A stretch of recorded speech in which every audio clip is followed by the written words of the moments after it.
helpful to your practice.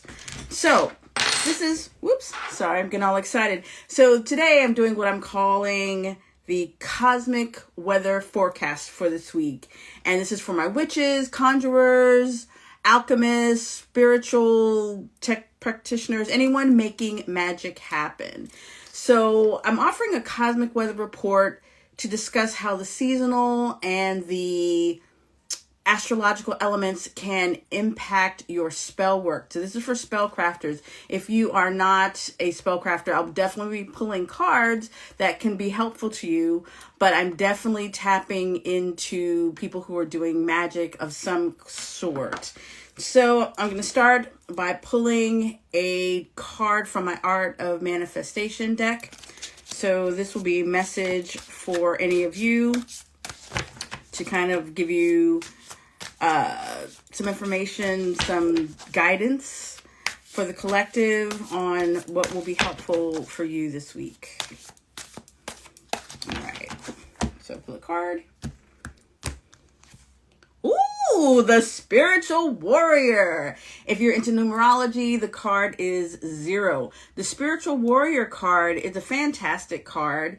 It is, if you are into the the tarot, this card is the equivalent of the Fool card. It's the 0 card. It's just getting started. And I kind of feel like this is for me too.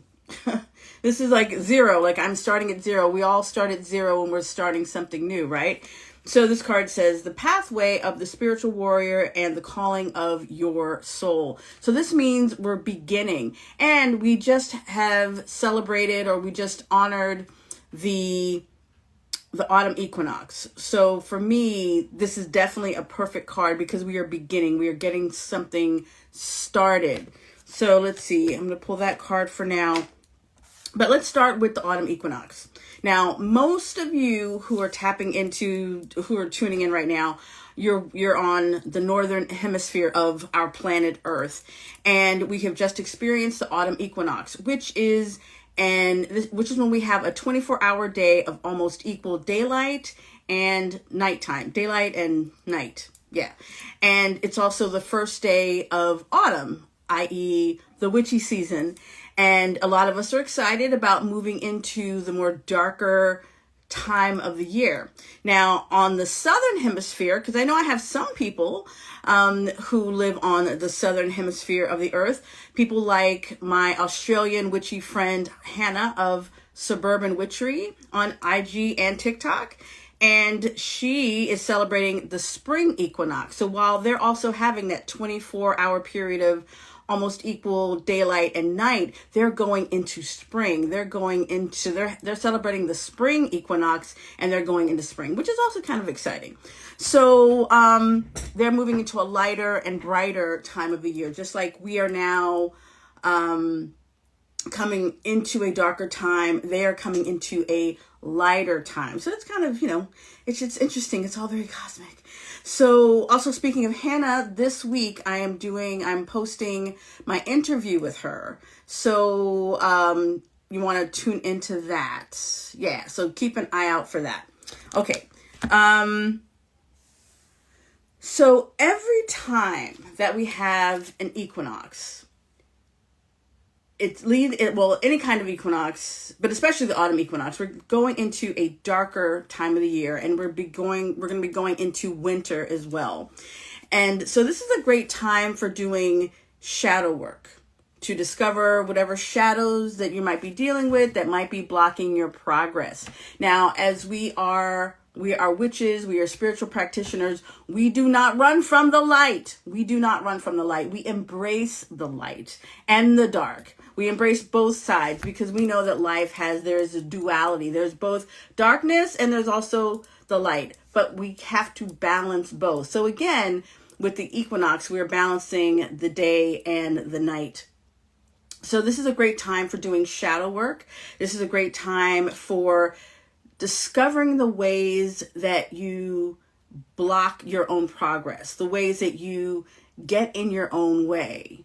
but also it's where you find your light. Where is the light in your life that you have hidden from yourself?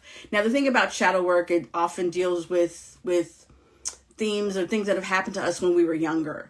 And just like we have hidden some of the darker parts, sometimes we hide the light. We hide the places where we are brilliant and we are gifted. But for whatever reason, we might decide to we might want to stay safe. And we might say, well, I don't want to share all of my goodness because that might be dangerous. And I totally understand that. There are reasons when some of us might not want to if we feel that like we might not want to make ourselves a target of some sort. But when we do that, we sometimes ignore the parts of us that are so brilliant. So shadow work is a great time to kind of remind yourself of both the places where there is darkness in your background as well as the light. Okay, so hello everyone. Hello. Let's see, what will we do next? Oh, yeah. Now, we know that the planets of Venus and Mercury have gone direct. Now, if you are into the shadow period of Mercury, you know that it's still, that retro shade period. If that is something that you follow, we're still in that retro shade period, but not for much longer.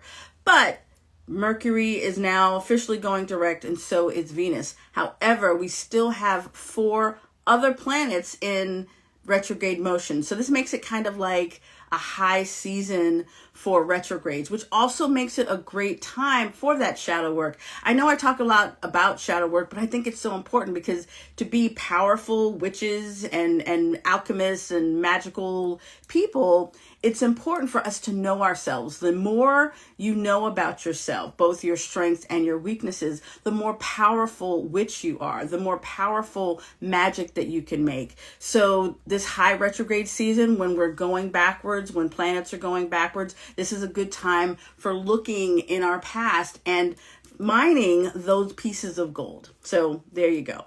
Now, another theme of the autumn equinox is gratitude, because this is a harvest. So it's the time to give thanks for that harvest and to honor that balance between light and darkness. There we go again with that light and darkness.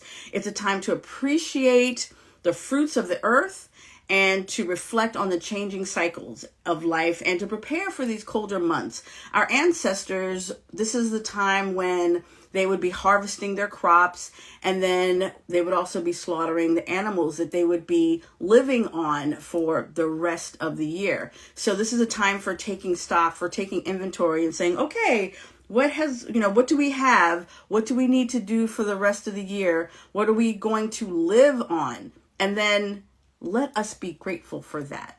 Let us look at all of the goodness and all of the abundance that is surrounding us, and let us be grateful and express gratitude for that. And we'll be doing that again, of course, around Thanksgiving here in the United States. Now, the seasons of autumn and fall, Mabon, if you practice that, that's the pagan name of the holiday. It makes me think of the hermit and the priestess and the high priestess cards in the tarot. The hermit goes within. This is a time he just goes by himself and he just goes in his little cave and he goes inward. And the high priestess, she uses this time to go and to study more of those deeper subjects, more those spiritual pursuits. So I'm curious for any of you, what are you working on spiritually? This is a great time for working on yourself, working on different spiritual pursuits. Maybe you'll take like a psychic divination course. I know Hannah is starting some new course herself. I was just talking about her.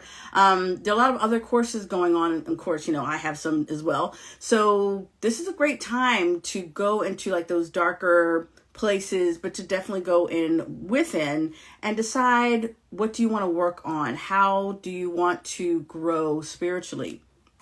Now, this is a liminal time, which means like in between. So I'm going to pull some cards from my Oracle deck. This is called Postcards from the Liminal Space. I used this deck a lot during the pandemic, and it was a perfect deck because liminal means you're not really in one or the other. Because even though it's the first day of autumn or the first day of spring, it won't necessarily feel like that just yet. We're like in between. This is like liminal. And a lot of stuff can happen in a liminal space. Another liminal space, if you think about it, is when you are in the bathtub or when you're in the shower. You're not exactly in water. You're not actually outside of water. You're in between. And a lot of people do, work in the bathtub. And it's because it's a perfect liminal space. So I'm going to pull some cards for the liminal space. So if you are working on particular magical workings, give you some ideas. Oh, Patrick, I need to work on refilling the pot. I've spent a lot. I know what you mean. It's like, okay, I'm using up my resources. Now it's time to refill. I totally get that. So if anyone else can take some advice from Patrick's thought, you definitely want to get your stores ready for the colder months, for the winter months. And for some of us, like I'm in New York and I know Patrick is in Chicago, it is probably already starting to get cold. It's like rainy here today. But although we are also dealing with effects of Ophelia, the tropical storm, it's not even hitting us directly, but we're getting a lot of rain. So depending on where you are, it might already be feeling kind of cold and rainy and just dark. So let me pull some cards from this liminal deck. Ooh, this is not how the story ends. This is not how the story ends. So what this card is saying, that the story's not over yet. Whatever you are going through, whatever you are working on, it is not over. This is not how the story ends. What is that Proust's line? If it's not the end, if it's not the story, it's not the end. I don't even know. I'm trying to quote it and I can't remember. But basically, things are not over. It's not over until it's over. So if you are working on something and you're not happy with how it's going, it's not over. Do not give up. Okay, another card is, rainbow. So even though it might be raining, like right now it's raining, there will be a rainbow. There will be a light at the end of the tunnel. There will be maybe even, hopefully, maybe even a little pot of gold there. That's for you, Patrick. Maybe there'll be a pot of gold somewhere. So talking about filling the pot. A rainbow is here to remind us that even though we have those gray days, that there will be a rainbow, that there will be a sun, and these are the cycles of nature. It's not going to be raining forever. It just might feel like it, but there will eventually be the sun again. And then, padded room. This is a very interesting card. Patrick goes, yay, LOL. Padded room. So there's a couple of ways I could take this card, but the way I'm seeing this card is, where are you kind of closing yourself off? And to me, this means it's time to close yourself off. And this is like here, this right here is a, what do you call it? Like a deserted island, but this is your deserted island.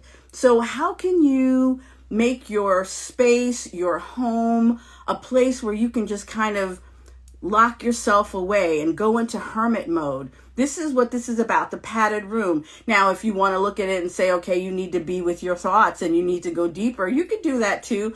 But what I'm really feeling from this card is that you want to create a place where you can have some me time. So that means wherever your space is, or whatever your space is, it might be time to clean your space. It might be time to decorate your space. Like yesterday, my husband and we ended up cleaning. That's how we celebrated the equinox. We cleaned up. And I gotta say, I could barely recognize my side of the room because I can actually see the floor. And I was like, and he said, you have enough space, you could do yoga there. And I'm like, maybe I will. So anyway, the padded room is about setting aside a place for yourself, for clear thought, for just being by yourself. You need that little space to be a hermit, to be that high priestess. It could also mean updating your altar. Have you updated your altar? Even if you don't, I know some people like to update their altar for the new seasons, for the new because like Deanna in the community, she does the most amazing altars every time there is a new season. She and her partner just really go out and create something lovely. But even if that's not what you do, it's a good time for a refresh. It's a good time to refresh your altar, get that Florida water out, get that sage bundle, whatever that you use. It's time to clean up your energy spiritually. So clean up your energetic space. Okay. So now, next up, we want to talk about Libra season, because the autumn equinox, it also ushered in Libra season, because the first day of autumn was also the first day of Libra season. And I didn't really get into Libra just yet, so I will get into it today.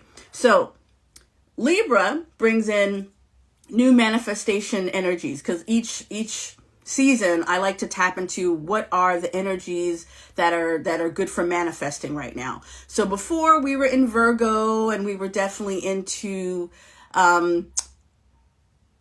like self-improvement, which we still will do a little bit of, but we're going to go a little deeper. But with Virgo, we were doing self-improvement, we were doing course correction, we were doing organization, detail-oriented, all of those different things. But now when we go into Libra, it's more about beautifying everything. Libra is ruled by Venus, so we're going to be going to a more beautiful, aesthetically pleasing part of the season. So if you're doing any kind of spellcraft, I have a list of some energies that may be helpful for you, including balance and harmony. That's going to be one. Libra is the sign of the scales. So whether it's aspects of your work life, you need like work-life balance, or maybe you're balancing your personal goals with your relationships, or maybe you just want to create a harmonious lifestyle. Remember, like this padded room, meaning creating that lovely space for yourself. This is the perfect time for that. Relationships. Now, the thing about Virgo, it was about celibacy. And celibacy, when we thought of Virgo, and we say that Virgo was a sign of the Virgin, it's not exactly Virgo wasn't technically a virgin. Virgo was technically self-contained, meaning you didn't need a relationship. It was about getting yourself together, getting like you by yourself, already kind of worked it out, so you can go into the Libra season ready for the love spells, because this is when it's great time for love spells. So Venus is like, okay, it's time for love. So this is a great time for attracting new love, and also rekindling romance and sex into current relationships. So that might be something you might want to try. And also Libra season, especially in the Northern Hemisphere, it marks the start of cuffing season. Anyone here for cuffing season? Cuffing season is for people who want to get like a wintertime boo, It doesn't have to be serious. You just want something for right now, and that's okay. No judgment. If that is what you want, I will be bringing back my cuffing season magic masterclass. So I'll be talking about how to attract a winter boo, but also if you are solo and perhaps you're dealing with things like seasonal, like depression, because there's less light. The cuffing season magic is also very helpful for that. So you don't have to feel that, oh, I don't have a partner, my life is over. It's not that. It might just be that you need more light in your life. All right. So Libra season has an emphasis on nurturing relationships, celebrating love and connection, and promoting activities that bring people closer. So if you do want partnership, this is a great time to work on those rituals. Now, as I said before, Libra is ruled by Venus, and Venus is also about beauty and aesthetics. Like, how does everything look? How are you feeling? How are your clothes, your makeup? How's everything looking? Libra is all about beauty, and beauty is not necessarily a surface thing. Now, think about how you feel when you get your hair done. Now, I know Patrick's still on, I'm not sure, but Patrick, I know, is a hairdresser. And when you have your hair done, your nails done, your lashes done, you feel good. And that is a powerful place to be. So Libra from Venus asks us to put some effort into your clothing, into your makeup, into how you are looking, because it's important, not just because it's a surface thing, but because you feel powerful, you feel better when you know that you look good. Can I get an amen, anybody? All right, I got some hearts. Thank you. So also peaceful living. Peaceful living is another theme, and it highlights relaxation, mindfulness, peace of mind. And again, remember like this padded room, but look at this padded room. It is a desert island with a place to relax and lay out. So this quote unquote padded room isn't a bad thing. It is for creating a space for yourself that is aesthetically pleasing, and it feels good, and it nurtures your soul. Also, social engagement. This is also a time to be social and to connect with other people. That might be networking for work, or it might be little parties, little gatherings. Maybe people that you know might be having some kind of harvest festival. There are a lot of things like that going on during this season, so check that out. And then we can't forget artistic expression. Now, Libra and Venus, they're about the arts. And so this might be a great time for you to play with some crayons and your watercolors or your acrylics. If you have, if you're a singer or a dancer and you have not been expressing yourself the way that you have in the past, this is a great time to tap back into those artistic expressions. So if that's you, get your colors out, get your crayons out. Now, the sign of Libra is the scales. It's got the scales.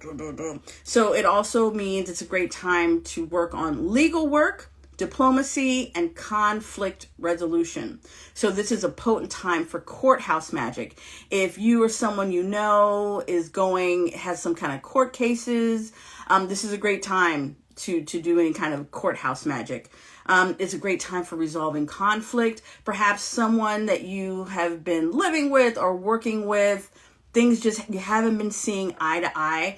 Well, Libra season is a great time for you to consider resolving the conflict. Is there some kind of way that you two can work this out? Is there a way that you can do it in a manner that you can both be adults about it? This is going to be a good time for the both of you to see each other's point of view, which is so helpful for resolving conflict. Also, next one, charm and grace. Charm and grace. Back to more Libra and Venus pursuits. There is a power with using charm and grace. That also goes into like diplomacy. Sometimes to make things happen, you have to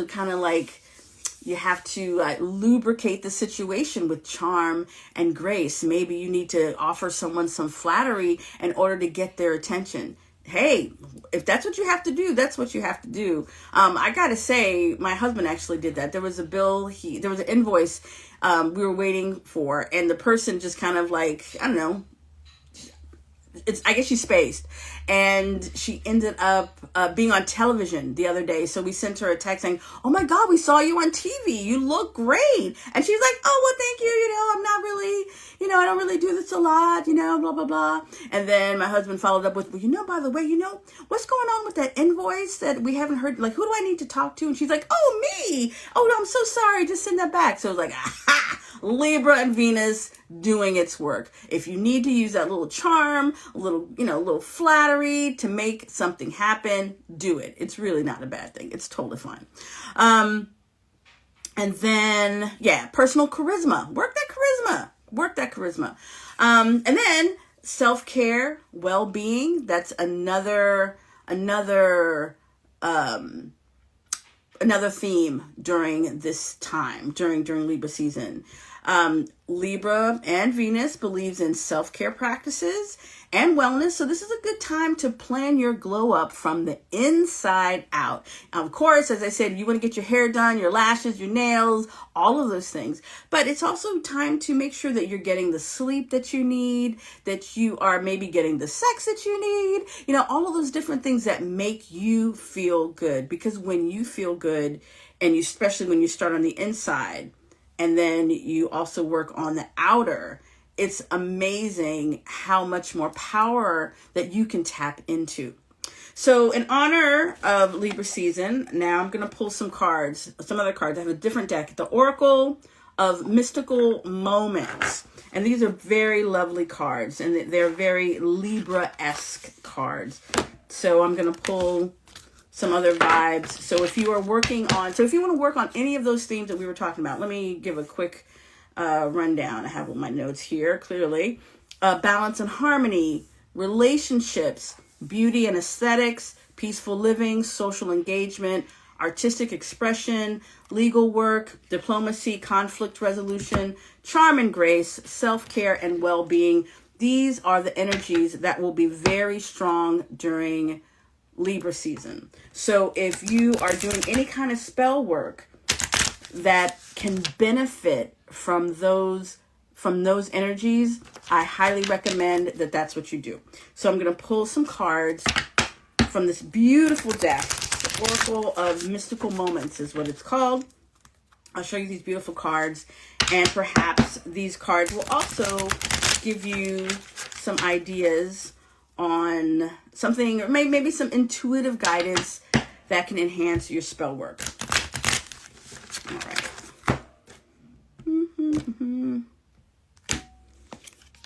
Ooh. Okay, look at this lovely card. Like a bird. Do you remember that Nelly song? I'm like a bird. I don't know where my home is. Anyway, like a bird. So this card is reminding you to be like a bird, to be free.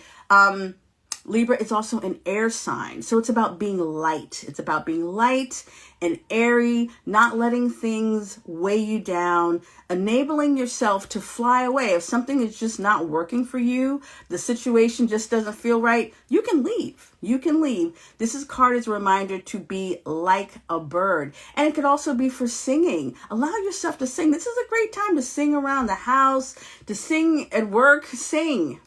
That is what birds do. Birds sing and birds fly. So if this taps into, also women are also known as birds, the bird has flown away. So I also feel a very feminine vibe to this card. So this could also mean to tap into your divine feminine. Okay. Oh, you like that. Thank you. And then the next card, look at this.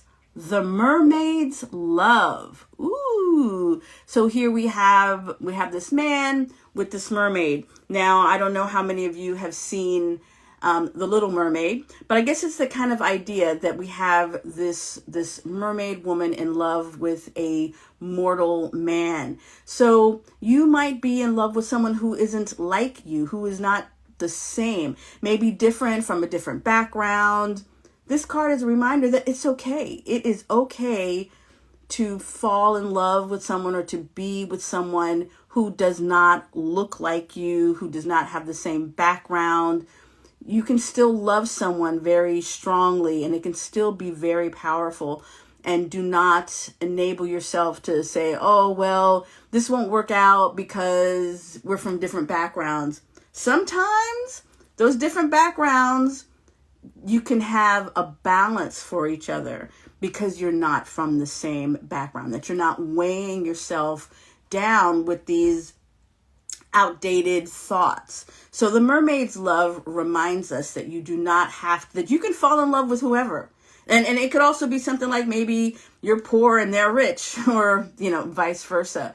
But do not be afraid to fall in love with someone who is different from yourself. Yes, Jen, do not limit yourself. This is about allowing yourself to be free to love who you want to love. And if you notice, this man here, he has a little bird on the top of his on the top of his hat. So again, we have that bird theme. So allow yourself to be free, allow yourself to fly, allow yourself to fall in love and to lean into this relationship that might not look like everybody else's that you know. Oh, and here's another, look at this lovely card. This is so Libra, so Venus. This card says a long way home, and it is a hot air balloon, and there is like a castle. So it's kind of like the castle is moving. It's like it's moving. It's like it's a castle on a hot air balloon, and it is like moving, and it's so, so beautiful. So this card is saying, take the long way home. It is all right to take the long way home. Sometimes try a different path. Take a different path to go home. If you usually go from this place to this place and you do that all the time, this card is suggesting that you try something different, that you try to take another way, take another mode to get there. It will kind of expand your mind. It'll open your mind and show you something different. But also there's something you're supposed to see, and you need to switch up your routine. So take the long way home. Take the scenic route. Take the long way, because also when you take the long way, and maybe it involves, for some people, taking a train, for example, taking a train instead of getting in your car, or taking the bus, whatever that is for you, for your commute. Because sometimes when we take that longer way home, and if we don't have to drive ourselves, then we have the opportunity to let our mind go. If we're not driving, then we can kind of sit back and say, oh, wow, look at that. You know, like there's a train that I used to take when I used to work in an office, and it would be so lovely when I took the train, because I would always sit on the side of the train that was next to the river. So my trip was, I got to watch the river as I got to go on the way to work, and I would have a book to read, and that's not something I could do if I was driving there. So take the long way home. This is about taking the road less traveled. Do not be in a rush to get somewhere. Take the long way home. Take the long way home in that new relationship.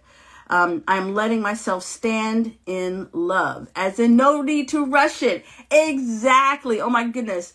Shakti Monster, that is the perfect analogy, because take the long way. There's no rush. There's no rush to get home. There's no rush for this new relationship, especially if you're having that mermaid's love relationship where you're a little different. They're not your usual type. And that's another thing. Mermaid's love could also be, don't be afraid to date someone outside of your normal type. Because sometimes we get a type, and that type isn't even always good for us. So the long way home means do not rush it. One of the things it means is do not rush into things. Allow the romance to happen. Allow yourself to savor the journey. It's not about the destination. It's about the journey. And this card here, A Long Way Home, reminds us of that.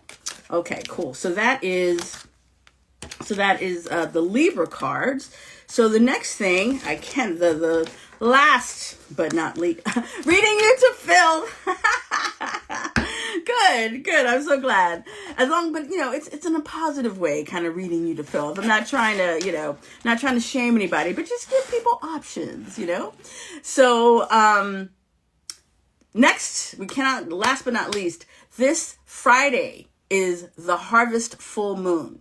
It is the full moon in Aries. So I could not complete this weather forecast without going into the full moon in Aries. Now, I know that not everyone does manifestation work on the full moon, but my feeling is that while the moon is still full, it's still pregnant with possibility. When it starts to decrease and it's waning, that's when we're letting go of things. But in my opinion, when it is still full, we can still do some manifestation work. We can either do something new, or we can use that full moon energy to boost whatever it is that we are working on. So if you want to make some magic for this full moon in Aries, let's get into it. Aries is the first of the season, the first of the astrological season. It deals with self. It's all about like new beginnings. So the Aries full moon is powerful for calling in those new beginnings.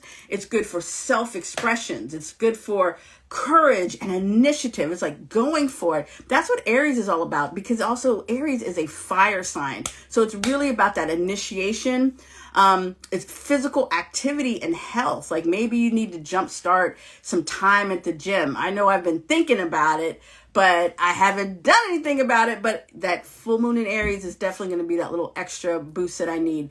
And then emotional release. That's also going to be good. Now, if you want to use that full moon in Aries to release, there's some definite tips that I have for you as well. Limiting beliefs. Get rid of those, think about what are those things that are getting in your way. Because remember, we're talking about doing shadow work at this time. Shadow work is definitely important. So what are the limiting beliefs that you have identified for yourself? This is a great time to release them. Procrastination, fear and self-doubt. Like you're like, oh, I don't know if I could. Yes, you can. Yes, you can. Yes, you can. And the Aries moon energy is good for helping you to push through those feelings of self-doubt. Also, dependency on others. Sometimes you're like, well, I can't do this thing because I feel like I really need this person to help me. No, you don't. A lot of these things, you're just feeling like, well, I can't really initiate this thing myself. I can't really do it because I need this person to help me. And that's not necessarily true. So this full moon in Aries is saying you do not need to depend on anybody else to do this thing. Trust yourself. We want to release that self-doubt and give ourselves permission to take those baby steps forward to do that thing that we were afraid to do. And overthinking, who does that? Who does the overthinking? Like, oh, well, I could do this, but I could do that. But if I do that thing and one of the best ways to get over or to get past overthinking is by taking action. Because sometimes we're like, I don't know how to do this thing and I need to figure it out in my mind before I can start it. But that is actually the opposite. We cannot figure out everything in our mind. The best way to figure out things is for us to take action. And once we take that action, then we realize, oh, that worked, or, oh, no, that didn't work. And then we can go forward. Like, I haven't done a cosmic weather report before. I was like, hey, I want to try this. And once I do it, and then I look at my results and I can say, okay, this was great. Like, I didn't need to wait to have someone else to give me permission to do this. I'm like, I want to do this. So do not spend time in that overthinking, analysis paralysis. Take the actions, go forward, and then you learn stuff, and then you decide whether or not you want to do it again. But you're never going to figure those things out if you stay in your head. So the full moon in Aries is a great time to release all of that overthinking possibilities that you're doing. All right, so the Aries full moon, the magical, my Magical You group, my membership coven, we're actually going to hold a Future You meditation on Thursday, this September 28th at 7 p.m. Eastern Standard Time. Now, if you've never done this before, the Future You meditation, it involves going into a meditative state, like I lead you through a guided meditation, and I help you meet your future self. And that is the future you who has already manifested whatever the thing is that you wanted. You get to meet him or her or them, and you get to see what their life is like. And during this meditation, you also get to ask them for guidance so they can tell you what it is that you need to get there. And they can also give you validation, because sometimes it can be really helpful to meet your future you and to hear them say, you're on the right track. Keep going. Keep going. Sometimes that could just be like the thing that you needed to hear the most. So the Future You meditation can be very powerful. So if you'd like to experience this for yourself, the Future You meditation, you can check it out by going to Red Soul Floor. I can speak. I'll just repeat that. If you'd like to experience or get more information on this Future You meditation, go to redsoulflower.com/full, and you can learn more about it, and you can decide whether or not you want to try it. And I'll also put the link down below in the description or the caption, whether you're watching on YouTube or on Instagram. And I think that's it for me. You know what? I'm going to pull one more card, and then I'm going to call it a day. One more card for the collective. Oh, good. Got it. Trust yourself. Yes, Ms. Limitless. This was confirmation for my story post. That's dope. Yes. Yes, Ms. Limitless. Trust yourself, because you are limitless, and you know that. You already know that. So I'm going to pull one more card for the collective, and then I will let you guys go to do whatever it is that, you need to do. Ooh, I love this card. Empower yourself. And the card number, if you are into numerology, is 14 or 5. This card says, empowerment does not mean that we have power over others. It means that we have power over ourselves. We honor our capacity for free will and conscious choice while honoring the same in others. This card asks you to evaluate your present situation and to take an ownership of your right to choose, with the recognition of the entitlement of others to do the same. Okay, empower yourself. So this card says, whatever it is that you want to do, you have to give yourself permission. We're talking earlier about how the full moon in Aries, one of the things to release is dependency on others. So that means it's up to you. If it's to be, it's up to me. Or, if it's going to be happening, you need to do it. You need to take that step to go forward. So empower yourself. Empower yourself. It's not going to come from outside. It's going to come from within. So take whatever steps that you need to give yourself permission to do whatever that thing is that you need to do. Woo! Okay, Miss Limitless says that resonates. Fantastic. So again, if you want to check out the Future You meditation, please go to redsoulflower.com/full. But that'll be for the full moon in Aries. And we will be having that meditation on this Thursday, September 28th at 7 p.m. Eastern Standard Time. So I hope that you feel free to watch this over again, and perhaps learn something. I know I packed a lot of information in here, but I also want to hear, how did you like this? How do you like it? Was this good for you? Was this good for you? I don't know. Let me know. So anyway, I want you to have a wonderful week and have a magical week, because you are magic. I'm now live on Instagram as well. So I'm trying something different, everyone. So I'm on Carla, and I'm excited to do a cosmic weather report. So this is our cosmic weather report for this week. We have a lot of stuff going on, and I want to share what might hopefully be helpful to your practice. So this is, I'm getting all excited. So today I'm doing what I'm calling the cosmic weather forecast for this week.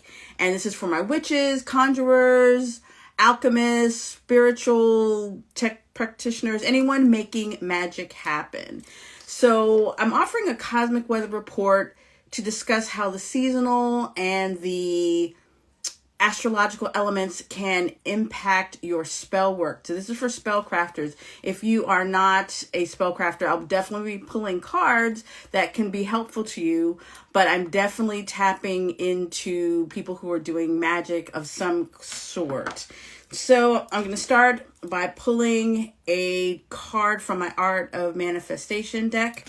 So this will be a message for any of you to kind of some information, some guidance for the collective.